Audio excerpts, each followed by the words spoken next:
सो हम पढ़ रहे थे sites of enzyme synthesis. So enzymes basically synthesise होते हैं राइबोसोम्स पर, ठीक है, राइबोसोम्स पर which are attach to the rough endoplasmic reticulum.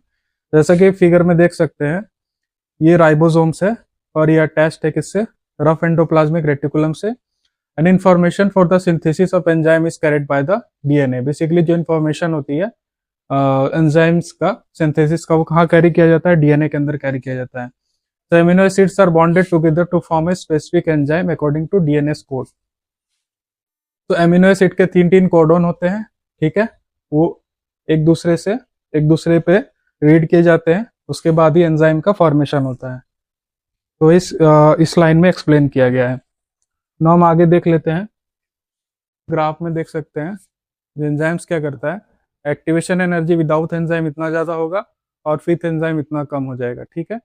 तो ये एक्टिवेशन एनर्जी विदाउट एंजाइम है और ये एक्टिवेशन एनर्जी विथ एंजाइम है। तो बेसिकली रिएक्शन जब A प्लस बी बनाएगा और उसको C प्रोडक्ट देना है, तो एक्टिवेशन एनर्जी जो होगी विथ एंजाइम्स होगी, वो कम हो जाएगी। इनका प्रेजेंस जो होता है इफेक्ट नहीं करता है नेचर और प्रॉपर्टीज ऑफ एंजाइम्स को, ये इंपॉर्टेंट पॉइंट है, ठीक है, कोई भी इफेक्ट नहीं करता है। और जो एक्टिवेशन एनर्जी को सिर्फ इफेक्ट करता है, वो इस हाईली स्पेसिफिक होता है, ठीक है। They are highly specific in nature and their action that is enzyme can catalyse only one kind of substrate, ठीक है। एक एंजाइम जो होता है एक ही तरह के सबस्ट्रेट को कैटलाइज कर पाता है, ठीक है। Small amount of enzyme can accelerate the chemical reaction. किसी भी केमिकल रिएक्शन में स्मॉल अमाउंट ऑफ एंजाइम डाल दें तो एक्सेलरेट कर सकता है केमिकल रिएक्शंस को। Enzymes are basically sensitive in nature to change in pH, temperature and substrate concentration, ठीक है, क्योंकि आप पर्टिकुलर पीएच पे ही, ऑप्टिमम पीएच पे ही एंजाइम को फंक्शन करा सकते हैं, इसलिए वो बहुत सेंसिटिव होता है पीएच, टेम्परेचर और सबस्ट्रेट कॉन्सेंट्रेशन को लेकर के। टर्नओवर नंबर क्या होता है, turnover number is defined as a number of substrate molecule transform per minute by one enzyme. एक मिनट में जितना एंजाइम से सबस्ट्रेट ट्रांसफर होता है, ठीक है, एंजाइम से सबस्ट्रेट जब बाइंड होता है, एंजाइम से सबस्ट्रेट जब, तो बेसिकली जो होता है एंजाइम से सबस्ट्रेट बाइंड करता है, ठीक है। तो जैसे कि यहाँ पे ग्लूकोज बाइंड किया, ग्लूकोज 6 फॉस्फेट बाइंड कर रहा है हेक्सोकाइनेस से, ठीक है, जैसा कि हम देख सकते हैं एंजाइम जो है ये एंजाइम है और एंजाइम से हमारा दिस इज हेक्सोकाइनेस, ठीक है, हेक्सोकाइनेस से हमारा ग्लूकोज बाइंड करता है यहाँ पे, ओके। और इस तरह से इसका स्ट्रक्चर कॉन्फॉर्मेशनल चेंजेस होते हैं एटीपी और ग्लूकोज की मदद से, ठीक है। तो इस तरह से इसका सबस्ट्रेट क्या हो गया, ग्लूकोज हो गया हेक्सोकाइनेस का, ओके। यहाँ पे हम देख सकते हैं प्रोडक्ट जो बनता है वो क्या बोलता है, बनता है ग्लूकोज 6 फॉस्फेट। जैसे कि यहाँ पे ग्लूकोज है और यहाँ पे एटीपी है, ये दोनों इसका सबस्ट्रेट है हेक्सोकाइनेस का। जब यहाँ बाइंड करता है तो इसमें कन्फॉर्मेशनल चेंजेस आते हैं और उसके बाद दो प्रोडक्ट बनते हैं, ग्लूकोज बनता है और एक एडीपी बनता है, ठीक है, ग्लूकोज 6 फॉस्फेट एंड एडीपी। और उसके बाद इसका जो इसका प्रोडक्ट होता है एडीपी होता है एंड ग्लूकोज 6 फॉस्फेट होता है। तो इस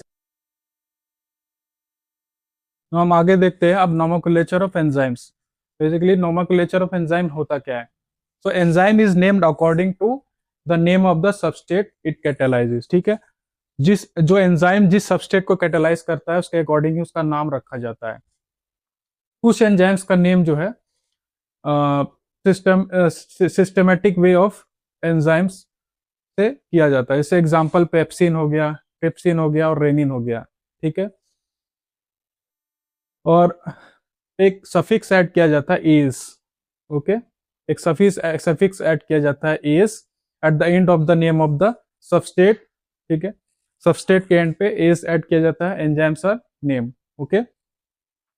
enzymes for catalysing the hydrolysis is termed as hydrolysis. Enzyme जो हाइड्रोलाइसिस को कैटालाइज करते हैं उसको क्या बोलते हैं, हाइड्रोलाइसिस बोलते हैं। एग्जांपल क्या हो गया, एग्जांपल हो गया maltose plus water will give maltase and glucose plus glucose. हम आगे देख लेते हैं एग्जांपल्स। तो सबस्ट्रेट्स जो होते हैं हमारे, जैसे लैक्टोज हो गया, इसका एंजाइम जो होगा लैक्टेज होगा, यहाँ पे हमने एज ऐड किया, ओके, एज ऐड किया लैक्टोज में, यहाँ पे एज ऐड कर दिया तो एंजाइम एंड प्रोडक्ट हो गया ग्लूकोज प्लस गैलेक्टोज। उसके बाद माल्टोज का देखें, यहाँ पे एज ऐड हो गया एंजाइम है तो, और इसका प्रोडक्ट क्या होगा, ग्लूकोज होगा। उसके बाद सेलुलोज का देखें, सेलुलेस हो गया, और यहाँ ग्लूकोज इसका प्रोडक्ट हो गया।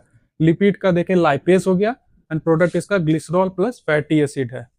स्टार्च हमारा सबस्ट्रेट है और इसका एंजाइम है अमाइलेज, और इसका प्रोडक्ट है माल्टोज। प्रोटीन है, प्रोटीन का एस दैट इज प्रोटीएस, और इसका प्रोडक्ट है पेप्टाइड्स प्लस पॉलीपेप्टाइड्स। ये एग्जांपल्स है कुछ सबस्ट्रेट, एंजाइम्स और उसका प्रोडक्ट का। नाम देख लेते हैं classifications.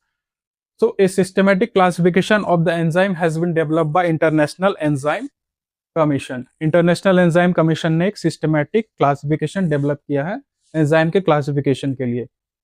The classification is based on both on the type of reactions catalyzed and catalyzed by the enzyme. Okay? तो ये इस पे किया गया है, टाइप ऑफ रिएक्शन कैसा कैटलाइज कर रहा है एंजाइम, उस पे बेसिस पे उसको क्लासिफाई किया गया है मेजर 6 पार्ट में। Each class is further divided into sub classes. हर क्लास को फर्दर सब क्लासेस में डिवाइड किया गया, sub classes and so on, to describe the huge number of different enzymes catalyse reactions. आगे देख लेते हैं क्लासिफिकेशन ऑफ एंजाइम्स। तो एंजाइम्स के क्लासिफिकेशन में पहला हम देख लेते हैं oxido reductase. Oxido reductase mainly क्या करता है, ऑक्सीडो रिडक्टेज करता है रिडक्शन ऑक्सीडेशन रिएक्शन। एग्जाम्पल हो गया इसका लैक्टेट एंड डिहाइड्रोजनेज। दूसरा है ट्रांसफरेज। ट्रांसफरेज का काम क्या होता है, मूव केमिकल ग्रुप, एक केमिकल ग्रुप को एक पार्ट से दूसरे पार्ट में मूव करता है। इसका एग्जांपल हेक्सोकाइनेज, जैसा कि हमने देखा था 3D enzyme plus substrate binding में। Then hydrolases. Hydrolases bond cleavage with transfer of functional group. इसका एग्जांपल हो गया lysozyme. Then lyases. Lyases non hybrid bond cleavage. इसका एग्जांपल हो गया फ्यूमरेज। आइसोमरेजेस क्या होते हैं, इंटरमोलिकुलर ग्रुप ट्रांसफर करते हैं, आइसोमराइजेशन करते हैं। इसका एग्जांपल क्या हो गया, ट्रायोस फॉस्फेट आइसोमराइजेस। लाइगेजेस क्या करते हैं, synthesis of new covalent bond between substrate using ATP hydrolysis. ATP की रिक्वायरमेंट होती है लाइगेज में। इसका एग्जांपल क्या हो गया, आरएनए पॉलीमरेज। हम आगे देख लेते हैं mechanism of enzyme actions. Mechanism of enzyme actions देख लेते हैं। तो मैकेनिज्म ऑफ एंजाइम एक्शन में देखते हैं कि मेनली क्या होता है, जो catalytic efficiency of enzyme is explained bye 2 perspectives. पहला हो गया थर्मोडायनेमिक चेंजेस, वहाँ थर्मोडायनेमिक चेंजेस क्या हो रहा है। दूसरा process at the active site, क्या क्या एक्टिव साइट पे प्रोसेसेस हो रहा है, इस पे डिपेंड करता है कि एंजाइम की जो इफिशियंसी कैसी है। तो थर्मोडायनेमिक चेंजेस जैसा कि मैंने डिस्कस किया था, एक्टिवेशन एनर्जी में चेंज होता है। All chemical reaction have energy barriers between reactant and product. उस एनर्जी बैरियर को क्रॉस करना पड़ता है, उस एनर्जी बैरियर को क्रॉस करने के बाद ही प्रोडक्ट बनता है। जैसे यहाँ फ्री एनर्जी है और यहाँ प्रोडक्ट ऑफ द रिएक्शन है, तो इस एनर्जी बैरियर को जब ये रिएक्टेंट पास नहीं करेगा तब तक प्रोडक्ट नहीं बनेगा। तो difference in transition state and substrate, transition state जो सबस्टेट का होता है, और difference between transition state, difference in transition state and substrate is called the activation barrier. जैसे कि यहाँ पे देख सकते हैं ये इसका एक्टिवेशन बैरियर है, ठीक है, और यहाँ पे प्रोडक्ट बनता है। आगे हम देखते हैं थर्मोडायनेमिक चेंजेस क्या होते हैं। Only a few substances cross the activation barrier. कुछ ही सब्सटेंस ऐसे होते हैं जो एक्टिवेशन बैरियर को क्रॉस कर पाते हैं। That is why rate of uncatalysed reaction is much slow. इसलिए अनकैटलाइज्ड रिएक्शन अगर आप एंजाइम्स नहीं डालेंगे तो रिएक्शंस बहुत स्लो हो जाएंगे और वो जो रिएक्शन बैरियर को क्रॉस नहीं कर पाते, इसलिए वो स्लो हो जाते हैं। Enzymes accelerate reaction rates by forming transitional state having low activation energy. जैसे ही एंजाइम जो होता है एक सबस्टेट के साथ बाइंड करता है, वो एक ट्रांजिशनल स्टेट बनाता है जिससे एक्टिवेशन एनर्जी लो होती है। इसको हम थोड़ा 3D में देखते हैं तो ज्यादा अच्छा हमें समझ में आएगा।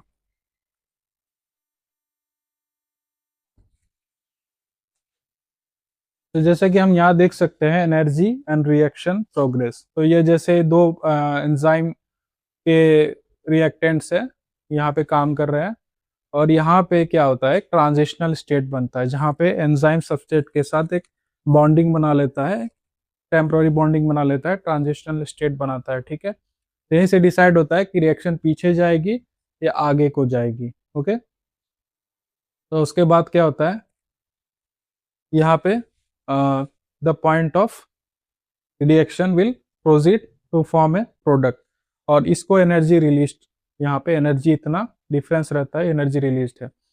But pass through a transitional state क्या होता है कि यहाँ पे आपको जो एक्टिवेशन एनर्जी होता है उस बैरियर को क्रॉस करना पड़ता है। तो एक्टिवेशन एनर्जी का बैरियर जब जितना ज़्यादा रहेगा उतना ही फास्ट, उतना ही रिएक्शन जो होगा प्रोसीड करने का चांसेस होगा किसी एंजाइमेटिक रिएक्शन के टाइम। चेंजेस में क्या होता है, अनकैटलाइज्ड रिएक्शन जो होता है मच स्लो होता है। एंजाइम्स प्रोवाइड करते हैं एक alternative path for the conversion of substrate into product, जैसा कि हमने देखा उस एनिमेशन में। एंजाइम्स रिएक्शन क्या करते हैं, एक्सेलेरेट करते हैं reaction by forming a transitional state having low activation energy, जैसा कि हमने उस एनिमेशन में देखा। Hence the reaction rate is increased manifolds in presence of enzyme. Basically यही इसका मेन एडवांटेज है। So total energy of the system remains the same and equilibrium state is not disturb. ठीक है, इक्विलिब्रियम स्टेट भी यहाँ पर disturb नहीं होता है। Thermodynamic changes overview. तो विदाउट एंजाइम ओवरव्यू देखते हैं। विदाउट एंजाइम क्या होता है, जैसे लैक्टोज है, ग्लूकोज प्लस गैलेक्टोज बना रहा है, तो यहाँ पे क्या होगी, बहुत ज्यादा एनर्जी लगेगी। एक्टिवेशन एनर्जी एंजाइम की बहुत ज्यादा होगी। सपोज करिए एक आदमी जो है जैसे कि एक भारी सा गोला लेकर के या पत्थर लेकर के यहाँ से लेके जा रहा है, तो उसको चढ़ने में काफी दिक्कत होगी इस पहाड़ के ऊपर। लेकिन जैसे ही एक्टिवेशन एनर्जी कम होगा तो ये पत्थर ले जाने में आसानी होगी। तो इसी तरह से एंजाइम काम करता है। विथ एंजाइम क्या होगा, जैसे जैसे लैक्टोज है तो लैक्टोज जो यहाँ पे लैक्टेज से बाइंड करेगा, एक्टिवेशन एनर्जी काफी स्लो हो जाएगी, ट्रांजिशनल स्टेट बनेंगे और ग्लूकोज प्लस गैलेक्टोज में कन्वर्ट हो जाएगा। तो यहाँ जैसे आप देख सकते हैं activation energy with enzyme, net energy release. तो यहाँ पे इस पर्सन को यहाँ से यहाँ तक पत्थर ले जाने में काफी आसानी हो रही है। तो एक्टिवेशन बैरियर जो हो गया वो कम हो गया। Now process of the active site. Active site क्या प्रोसेसेस कैसे होते हैं, तो एक्टिव साइट मेनली बना होता है कोवेलेंट। एक्टिव साइट का मेनली एक्टिव साइट पे होता है covalent catalysis, acid base catalysis, catalysis by strain and catalysis by proximity. ये प्रोसेसेस एक्टिव साइट पे चलती है। नाउ कोवेलेंट कैटालिसिस क्या होता है, एंजाइम्स फॉर्म कोवेलेंट लिंकेजेस। यहाँ पे एंजाइम्स कोवेलेंट लिंकेजेस बनाते हैं with the substrate forming transitional enzyme substrate complex with very low activation energy. ठीक है, तो enzymes release unaltered after completion of the reaction. तो यहाँ पे जो रिएक्शन कंप्लीट होते हैं एंजाइम्स होते हैं अनअल्टर्ड ही रिलीज हो जाती है। तो यहाँ पे मेनली रिएक्शन प्रोसीड कैसे करती है, कोवेलेंट कैटालिसिस में by covalent linkages with the substrate forming transitional enzyme substrate complex. Okay, और एसिड बेस कैटालिसिस में क्या होता है, acid base catalysis mainly undertaken by oxido reductase enzyme. ये मेनली किसके द्वारा किया जाता है, ऑक्सीडो रिडक्टेज एंजाइम के द्वारा किया जाता है। और mostly at the active site पे होता है जैसे histidine present which act as both proton donor and proton acceptor. इस तरह से यहाँ पे होता है, जैसे कि फिगर में देख सकते हैं। यहाँ पे ये एग्जांपल है आपका एसिड बेस कैटालिसिस का। यहाँ पे जैसे कि यहाँ पे न्यूक्लियोफिलिक अटैक हो रहा है और इसके बाद ये प्रोडक्ट बन रहा है।